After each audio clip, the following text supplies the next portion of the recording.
எல்லா ஹோட்டல் பண்டங்களுடைய விலையும் 10 முதல் 15% விலை என்பது தமிழ்நாடு முழுவதுமே உயர்ந்திருக்கிறது.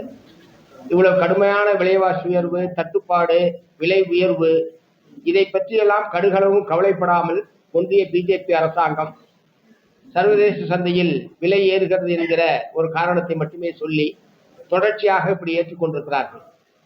நான் என்ன சொல்ல விரும்புறேன், இப்ப பெட்ரோல் 100 ரூபாய்னா அதுல 50 ரூபாய் மத்திய மாநில அரசுகளுடைய வரி வருவாயாக இருக்கிறது. ஆகவே அதிலிருந்து ஒரு நிவாரணத்தை பொதுமக்களுக்கு வழங்க முடியும் மத்திய அரசாங்கமும் மாநில அரசாங்கம் நினைத்தார்.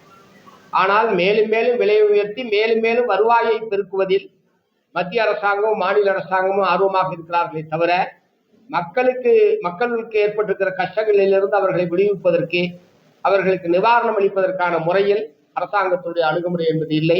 இத்தகைய போக்கு என்பது உண்மையான கண்டனத்துக்குரியது. இன்னைக்கு அமெரிக்காவும் இஸ்ரேலும் சேர்ந்து ஈரான் மீது யுத்தத்தை தொடுத்து ஏறத்தாழ 90 நாட்களுக்கு மேலாகிவிட்டது.